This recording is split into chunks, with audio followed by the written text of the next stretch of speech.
अपनी अपनी रिपोर्ट सुनाएं।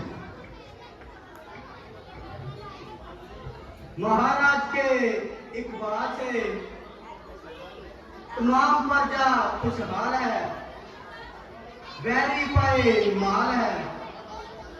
तमाम अफसर अपना अपना काम बड़ी देनदारी से करते हैं। यूं तो मुझको अपने मंत्रियों पर पूरा विश्वास है, क्योंकि आप लोगों के सुप्रबंध से ही इस राज्य में हर तरह से आनंद है। परंतु मैं पूछता हूं कि कोई मनुष्य खुशामद और चापलूसी से तो काम नहीं लेता।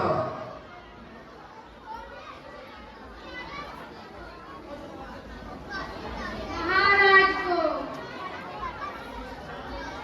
इस तरह हमारी नीति पर शक हुआ।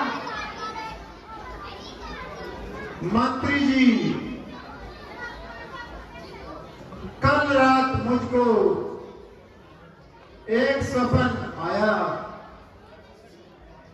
जब से स्वप्न आया है मन विचलित है, समझ नहीं आता कि क्या बात है। वन के अंदर गौएं व बछड़े चरने के लिए गए। गाय बछड़े चल रहे थे। अचानक एक शेर ने घात लगाई। गाय व बछड़े उनको देखकर रामने लगे। जब से मैंने यह स्वप्न देखा,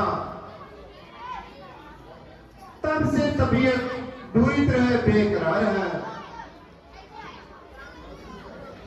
मालूम होता है कि राज्य के प्रबंध में कुछ न कुछ खराबी हुई है।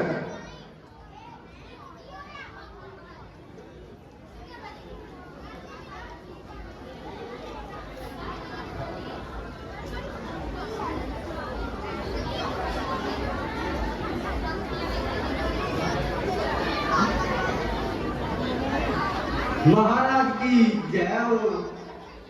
महाराज मुनि विश्वामित्र ड्योढ़ी पर विराजमान हैं। यदि आज्ञा हो तो बुला लाऊं। क्या कहा? मुनि विश्वामित्र जी पधारे हैं, आप जाइए और उनको आदर के साथ दरबार में लेकर आइए। जो आज्ञा महाराज।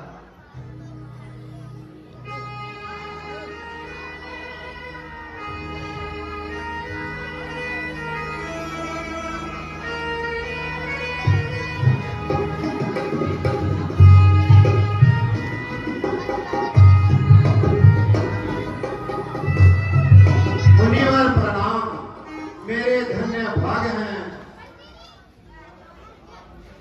जो आपने अपने पवित्र चरणों से इस स्थान को सुशोभित किया। आपके दर्शनों से चित्त गदगद प्रसन्न हुआ। आइए विराजिए, आसन ग्रहण कीजिए। कहिए चित्त तो प्रसन्न है, ईश्वर खैर करे। मुनि जी का हुलिया कुछ बिगड़ा हुआ नजर आता है।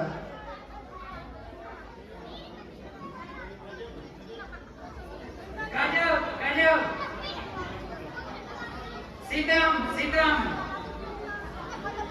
देव महादेव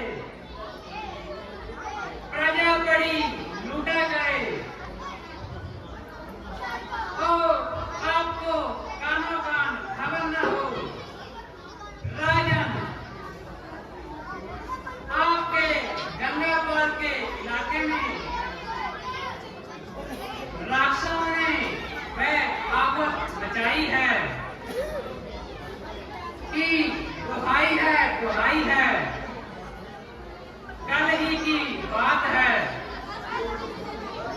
एक सुनो,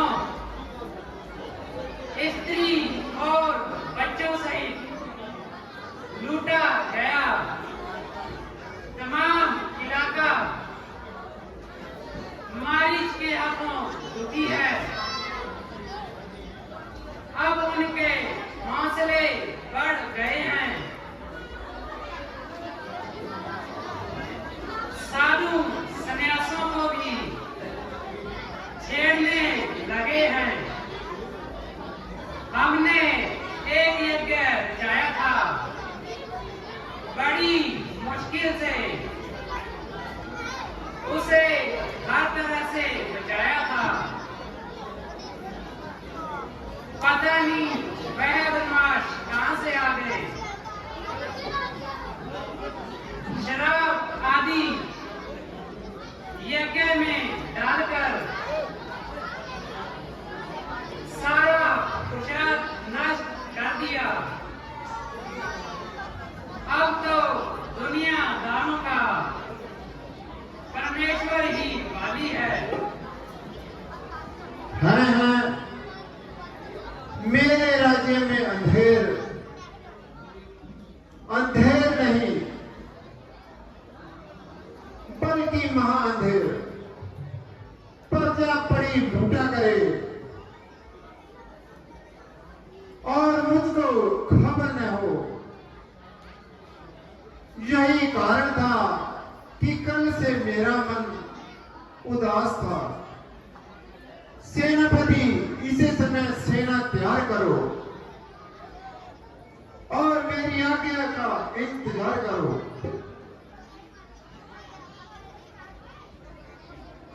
राजन, आपको कष्ट करने की क्या जरूरत है? केवल राम और लक्ष्मण को मेरे साथ भेज दीजिए। ईश्वर की कृपा से आपके दोनों कुंवर जवान हैं। आपका कहना मुझे हर तरह से स्वीकार है, मगर यह हट आपकी बिल्कुल फजूल है। भला मैं यह कैसे गवारा करूं? बच्चों को युद्ध में भेजूं और मैं यहां बैठा मौजे मारा करूं। आश्चर्य है, रघुकुल में ऐसे कारण कहां से पैदा हुए? तेरे जैसों के पास आकर हम हैरान पैदा हुए। ठीक है, आपका यही उत्तर है तो आराम कीजिए, मेरा अंतिम प्रणाम लीजिए।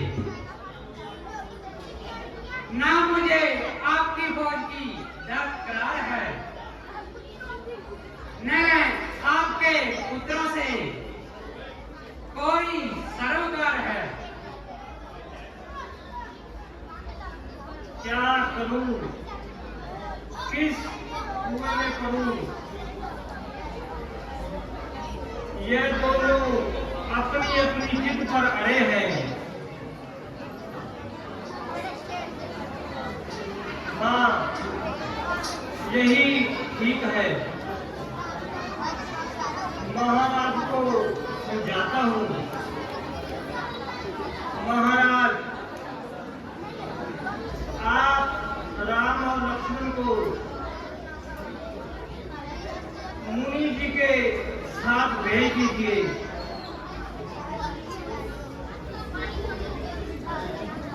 उसमें जो मैंने उनको सिखाया है उसका भी पता लग जाएगा। गुरुजी, आप तो मुनि जी की ही तरफदारी करेंगे। मंत्री जी, आप जाइए, राम और लक्ष्मण को दरबार दरबार में बुला कर लाइए। जो आज्ञा महाराज।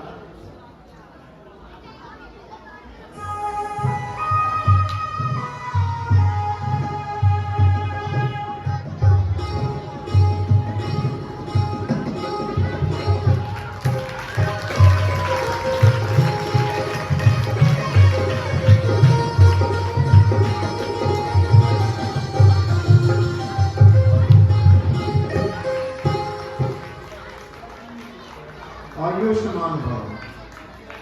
मुनिवर प्रणाम। गुरुजी प्रणाम।